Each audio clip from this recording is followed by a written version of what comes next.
अस्सलाम वालेकुम व्यूअर्स, मैं उस्मान सदीकी और आप देख रहे हैं सदीकी आर्ट ऑफ कुकिंग। खाना पकाने के फन टिप्स एंड ट्रिक्स।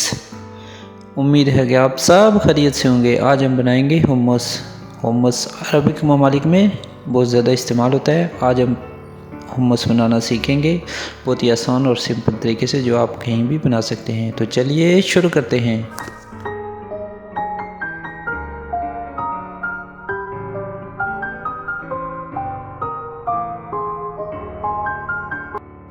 बिस्मिल्लाहिर्रहमानिर्रहीम। Welcome to Sadiqi art of cooking.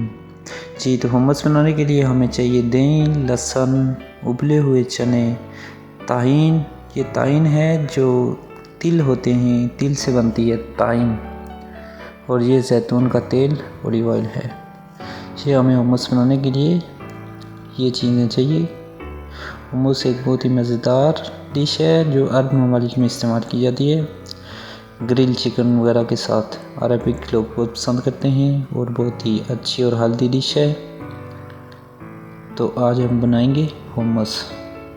ये ऑलिव ऑयल में इस्तेमाल कर रहा हूँ जी। तो हुम्मस बनाने के लिए हम एक ग्राइंडर लेंगे, उसमें उबले हुए चने ऐड करेंगे। ये मैंने 250 ग्राम चने ऐड किए। 1 चम्मच मैंने नमक साल्ट ऐड किया और 3 चम्मच मैंने दही के इस्तेमाल किए। और ये ताइन है, 4 चम्मच मैंने ताइन के इस्तेमाल किए।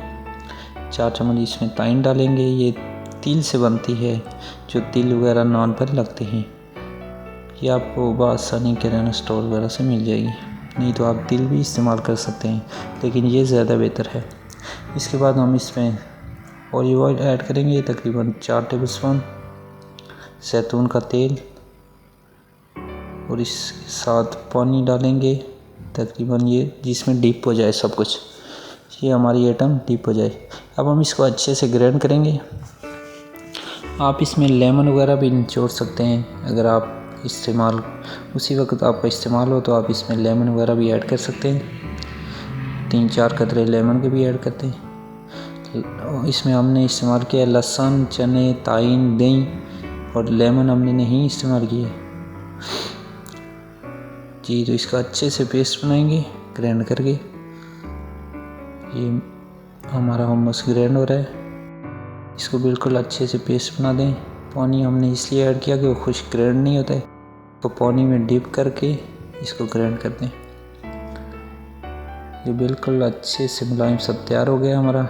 अब हम इसको स्टोर करने के लिए हम एक बर्तन में डालकर इसे फ्रिज में रख देंगे। आप जब चाहें इसको 3-4 दिन तक इस्तेमाल कर सकते हैं। ये इसके ऊपर ऑलिव ऑयल मैंने एक्स्ट्रा डाला है। ये ऑलिव ऑयल के साथ जैतून के तेल के साथ इस्तेमाल होता है। ये बहुत ही मज़ेदार और बहुत ही अच्छा फ्लेवर है।